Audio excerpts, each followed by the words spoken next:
Hola, muy buenas tardes. Hoy en Radio Pere, el programa de radio del IES Pere Boil, tenemos el placer de contar con la presencia de don Emèrit Bono, economista y político valenciano, protagonista en primera persona de la reciente historia de España. Bienvenido, Emèrit.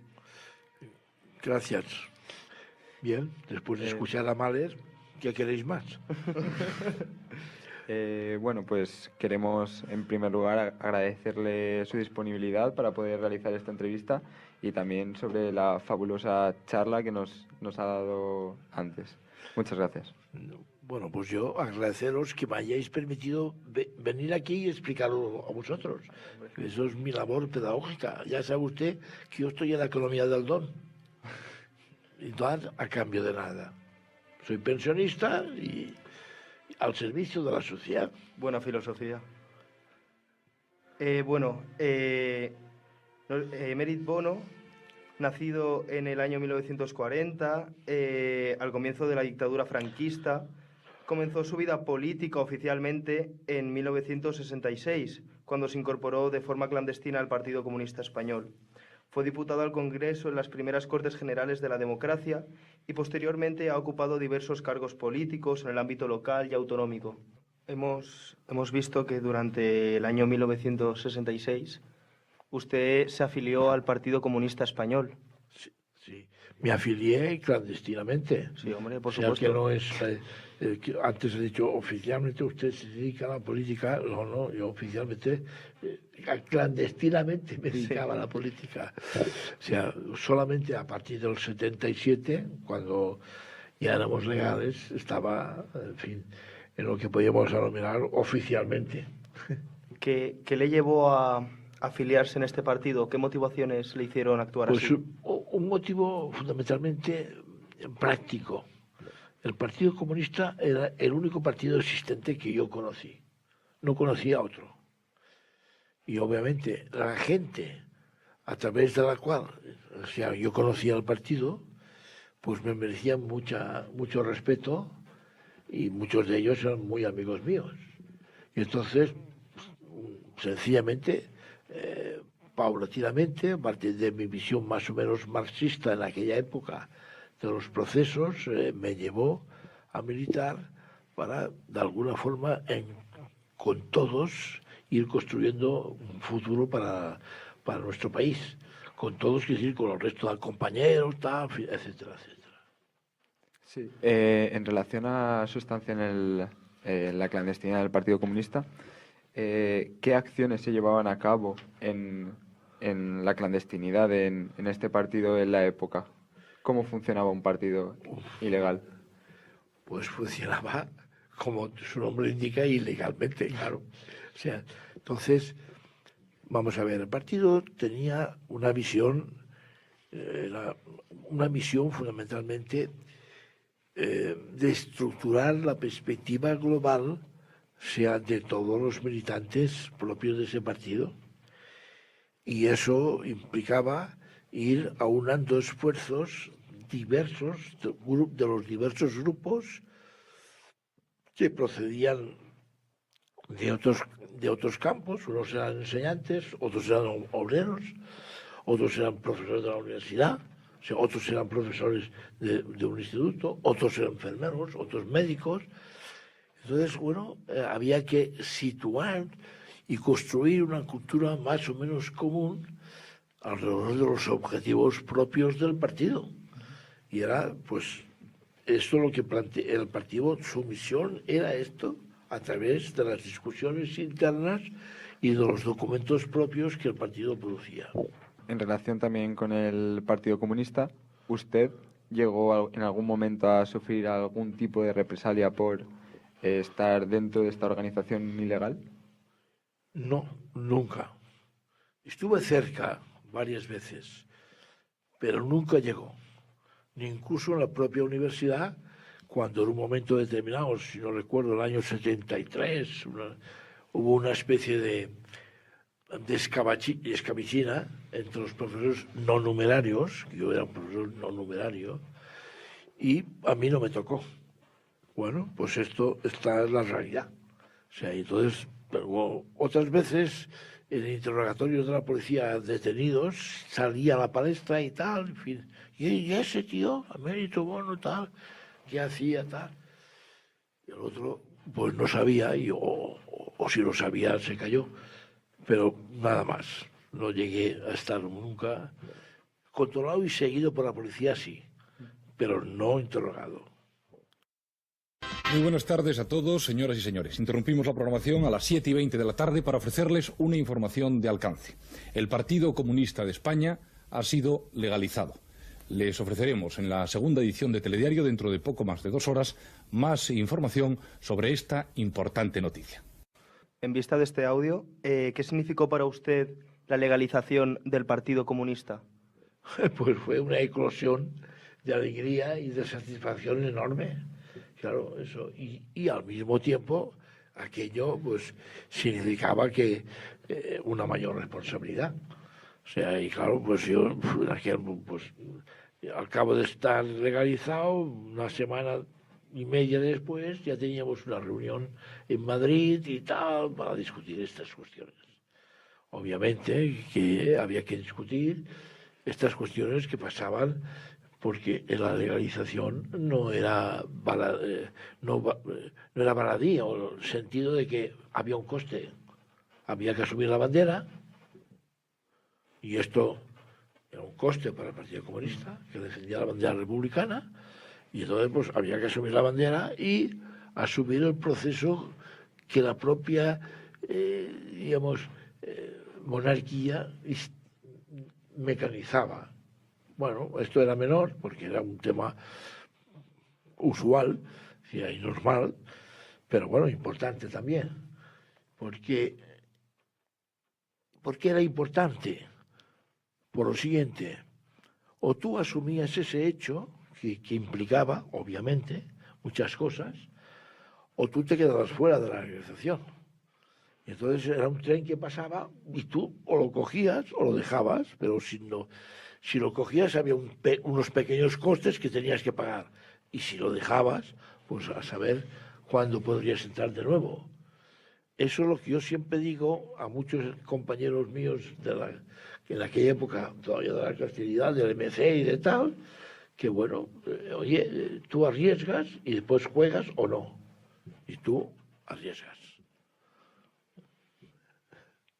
Bueno, pues en relación a esta responsabilidad que ha hablado usted que tenía el Partido Comunista, también jugó un gran papel durante el franquismo en la clandestinidad como principal opositor desde dentro de España, y que pese a este papel opositor al régimen, luego tuvo muy poco apoyo popular en las primeras elecciones democráticas. ¿A qué se debe este fracaso electoral, por así decirlo? Bueno, entre otras cosas, a que nosotros no supimos valorar bien el anticomunismo que la propia sociedad había generado, el franquismo propio había generado. O sea, el Partido Comunista era una especie de demonio, y había que, en fin, según decían los medios de comunicación y propaganda del régimen, entre otras cosas, otras que el partido no supo, diríamos, dar otra imagen que no fuera solamente la imagen de Carrillo y todos los grupos de dirigentes ya mayores, que ya esto la gente le chirriaba un poco. Y estos elementos, más otros y tal, en fin, de errores, en fin, propios y estratégicos de la renovación del partido, pues generaron que las elecciones primeras no salieron bien. Y las segundas salieron un poco mejor, pero tampoco bien. Bueno, en la asignatura de Historia de España se nos ha enseñado que la transición democrática y la elaboración de nuestra Constitución actual es fruto de la reconciliación nacional de los dos bandos ideológicos que se enfrentaron durante la Guerra Civil, así como el consenso entre las distintas fuerzas políticas que van desde la izquierda hasta la derecha. Usted, que participó en las Cortes Constituyentes como diputado del PC, ¿está de acuerdo con esta afirmación? ¿Fue un consenso? Sí, yo estoy absolutamente de acuerdo, pero voy a añadir algo más. El problema de la concordia, que se llamaba así por parte de la monarquía, el año 56 ya hubo un informe por parte del Comité Central del Partido Comunista, el año 56, que hablaba de la reconciliación nacional. O sea, mucho antes que cualquier otro. Es decir, que estaba dentro del ADN ya que el Partido Comunista defendía en aquellos momentos.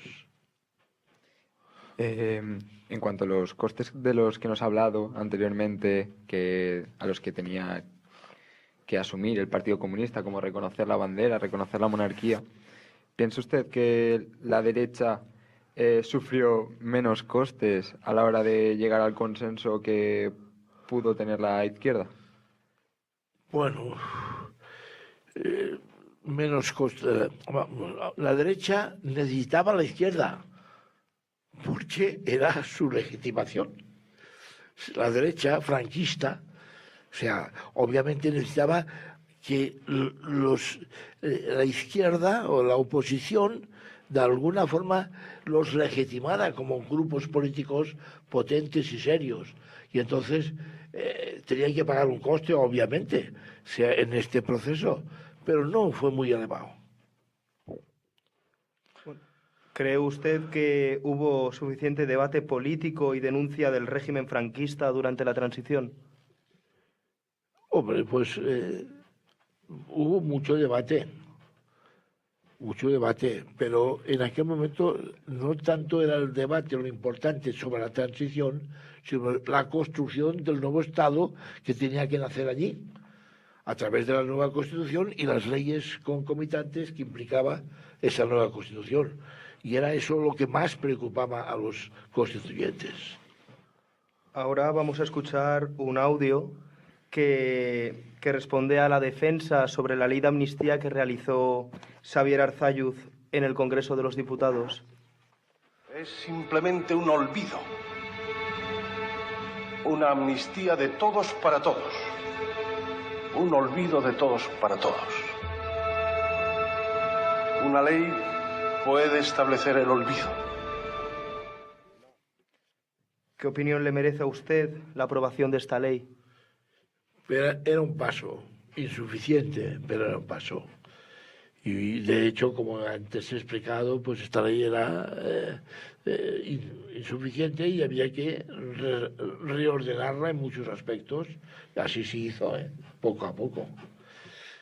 Pero esta actitud de Arzalluz era una actitud potente de un sector del Pablo, del País Vasco, que se sentía menoscabado en su nacionalismo y en sus afanes, y en ese sentido pues él creía que debía de haber sido más magnánima esa amnistía. No. Magnánima, ¿qué quiere decir en este caso? Obviamente que los problemas y las frustraciones de los etarras implicados en actos violentos, pues de alguna forma buscar una solución para ellos. No. ¿Qué pasa? Yo no.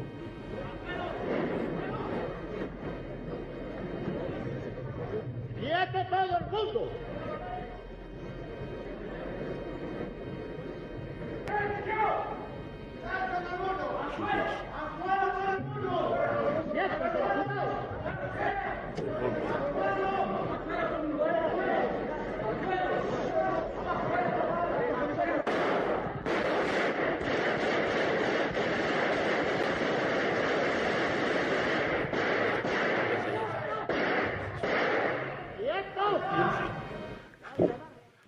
¿Qué recuerdos les traen estos sonidos?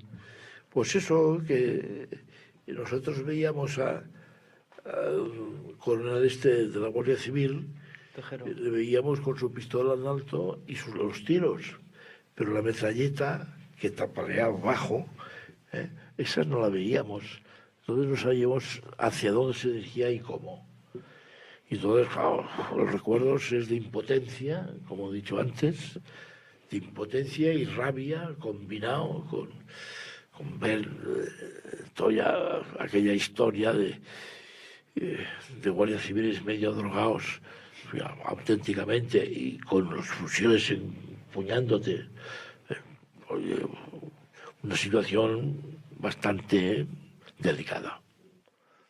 Bueno, la gran mayoría de documentación oficial sobre lo ocurrido el 23 de febrero, ¿vale?, se encuentran actualmente bajo secreto de Estado. ¿No cree que esta situación compromete la veracidad del relato de los hechos? Bueno, cuando está en secreto, pues obviamente seguro que hay matices importantes que todavía necesitamos conocer. Pero el grueso y las condiciones y tal, yo creo que se saben bastante. Ahora, hasta que no sepamos todo, o sea, no podemos hacer ningún veredicto. ¿Qué papel tuvo el rey Juan Carlos en estos hechos? Yo creo que Juan Carlos tuvo una actitud firme respecto a los mismos, y hizo lo que tenía que hacer, saber hasta dónde llegaba la dimensión de la sublevación y proceder, y así lo hizo. Yo no creo, como dicen algunos, que él estaba detrás para ver dónde se decantaba la situación, si un lado a otro, para después él decir.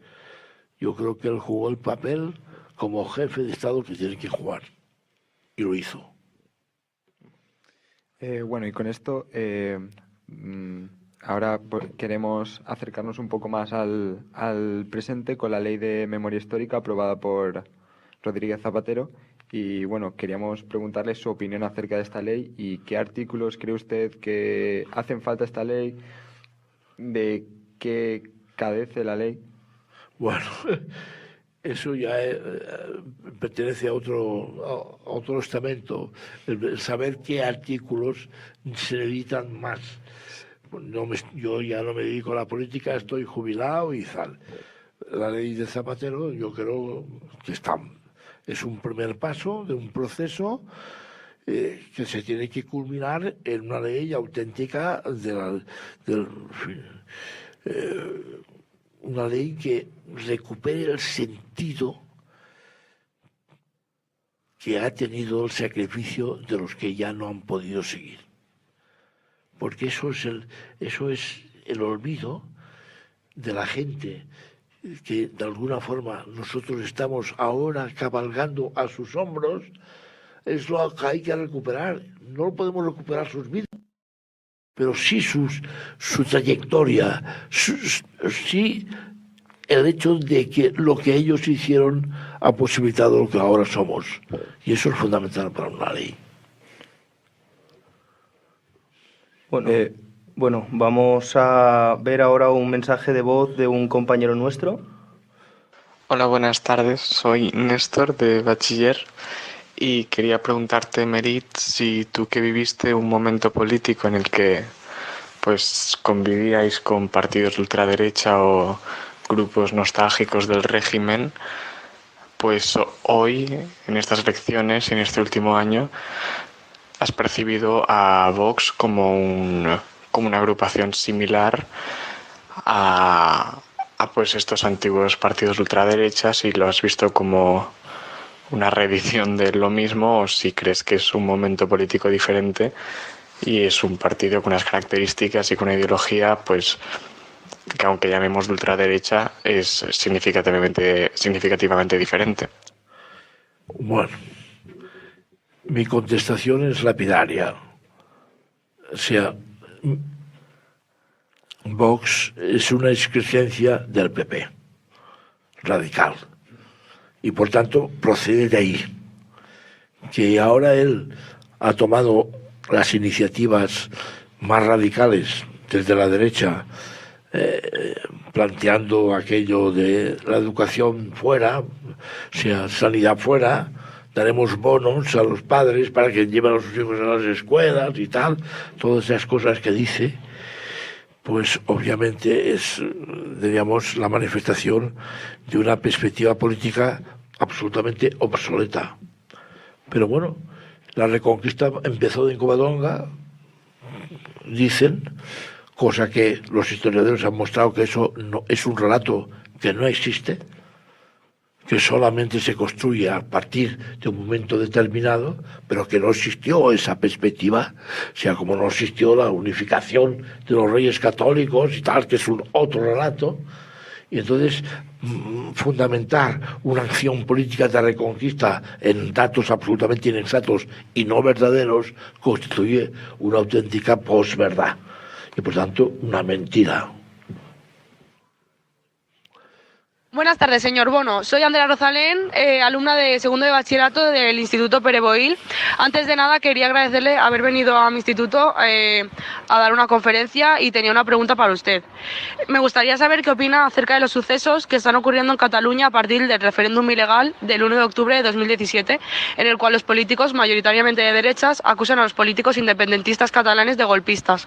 Tras haber vivido usted un verdadero golpe de Estado el 23 de febrero de 1981 al mando del teniente Antonio Tejero. Así, ese es el verdadero golpe de Estado, el del 23 de febrero. O sea, los otros golpes de Estado de que aluden, o sea, periódicos incluso y muchos políticos acusan del golpe de Estado que supone, o sea, en la ley aquella de referéndum y después la ley transitoria, yo no creo que llegue a tanto.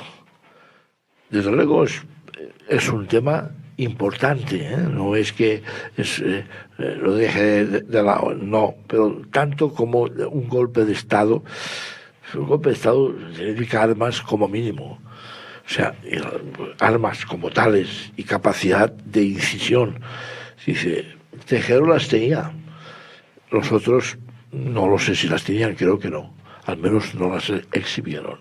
Y ahora que estamos viendo el proceso propiamente jurídico que está entablando a estos grupos, pues estamos viendo un montón de contradicciones entre ellos, historias entre ellos, en fin, etcétera, etcétera. Yo creo que no fue un golpe de Estado, yo creo que realmente fue una salida de madre en la que yo no estoy de acuerdo, y obviamente yo... ya sabe usted que mi opinión es que cuando se fundamentalizan las cosas es imposible llegar a encontrar un campo donde debatir. No hay campo. O estás conmigo o estás contra mí. Y esto no es posible en política. Finalmente, y teniendo en cuenta su experiencia personal, ¿cree usted que hoy en día los jóvenes nos hemos despolitizado? Y si es que sí, ¿lo ve como algo positivo o como algo negativo? Bueno, yo no puedo decir que sea positivo la despolitización, no puedo decirlo porque yo, por suerte o desgracia, siempre he estado politizado. O sea, lo que sí que creo es que hay que tomar cierta distancia a la hora de tomar las decisiones. Pero estar politizado, evaluar ideológicamente, socialmente, políticamente las diversas propuestas, esto es importante. Esto es, diríamos, el juicio que ha de hacer cualquier ciudadano. Y vosotros, jóvenes, mucho más, que tenéis mayores conocimientos que los ciudadanos de medios. Y por tanto, podéis evaluar por vosotros mismos muchas de las tonterías que se dicen por los tertulianos, por lo tal, y el énfasis más o menos emotivo que pongan, eso es baladí, eso pasa y se acabó. Entonces, ¿nos animaría usted a Yo os animo nuestra vida a política? que sigáis en vuestra formación, que sigáis analizando, que no paréis, que no dogmaticéis, que no fundamentalicéis nada. Hay que hablar abiertamente. O sea, desde la perspectiva de tu visión política. Yo estoy a favor de una mayor igualdad, pues yo creo que hay que situar eso como elemento clave de nuestra política. Yo estoy a favor, bueno, pues a partir de ahí y razonar y discutir con los otros que no dicen lo mismo. Pero es una discusión abierta y tranquila, o sea, no fundamentalista. Bueno, Emerit, va a quedar en nosotros tus palabras, tus experiencias y sobre todo tu concepto de la política y del consenso. Muchas gracias por tu presencia en nuestro instituto y por compartir tus experiencias personales. Vale. Muy bien. Gracias a vosotros por haberme dado esta oportunidad. Muchas gracias.